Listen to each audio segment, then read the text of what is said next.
Fala, prezado. É muito comum confundir o crime continuado com o crime permanente. Hoje vou te explicar de forma simples e direta a diferença entre eles. Então fica até o final do vídeo para entender isso de uma vez por todas. E claro, não se esqueça de deixar o like e se inscrever no canal para continuar fortalecendo esse trabalho.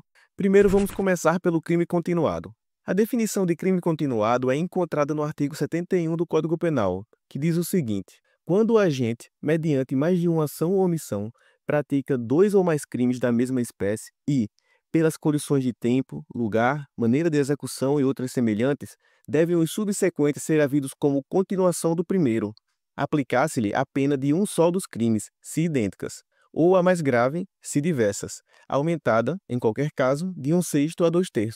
Portanto, o artigo 71 impõe algumas condições para que seja configurado o crime continuado, tais como ter havido mais de uma ação ou omissão em dois ou mais crimes da mesma espécie e praticados nas mesmas condições de tempo, lugar, maneira de execução e outras semelhanças. Mas afinal, o que são crimes da mesma espécie?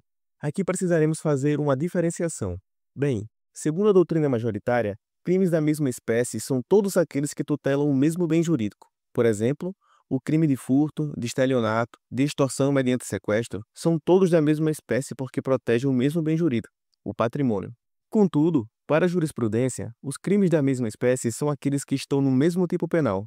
Por exemplo, diversos furtos seguidos, ainda que tenham sido praticados em momentos diferentes ou contra vítimas distintas.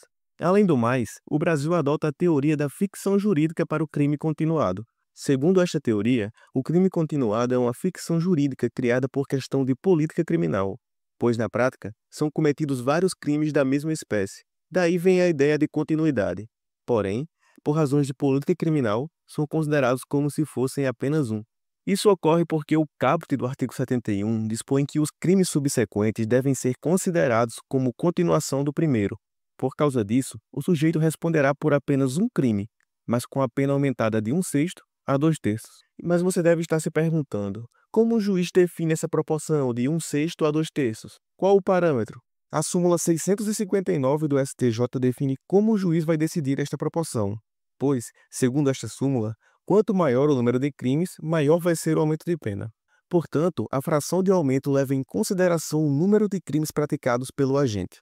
Terá 1/6 de aumento se praticou 2 crimes, 1/5 se praticou 3 crimes, 1/4 se praticou 4 crimes, 1/3 se praticou 5 crimes, 1/2 se praticou 6 crimes e 2/3 se praticou 7 ou mais crimes. Assim, de forma geral, é autorizado o aumento de pena de 1/6 a 2/3, de acordo com o número de delitos praticados. Agora que finalizamos o crime continuado, vamos falar sobre o crime permanente. Crime permanente é aquele em que o momento da consumação se prolonga no tempo, por vontade do agente infrator. Imagine um crime de homicídio. O sujeito pega uma arma, aponta para a vítima, dispara e mata, consumando o crime ali mesmo.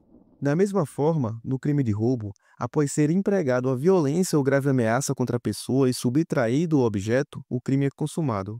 Assim, ambos crimes têm a sua consumação imediata. Porém, pense no crime de sequestro, o qual consiste em privar a liberdade de alguém, e essa atitude se prolonga ao longo do tempo, pois, desde o momento em que a liberdade da vítima foi privada até o momento da sua soltura, o crime de sequestro vem se consumando no tempo, dia após dia. Assim, a consumação é estendida. Para facilitar, vamos a mais um exemplo, dessa vez com uma linha do tempo.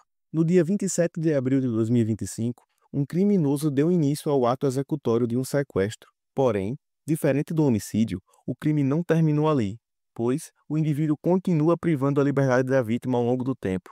No dia 19 de maio, a vítima segue privada de liberdade, até que no dia 4 de junho, a vítima finalmente foi libertada pela polícia. Nesse caso, a consumação do crime durou mais de um mês, pois iniciou-se dia 27 de abril, quando a vítima foi sequestrada, até dia 4 de junho, quando ela finalmente foi liberada.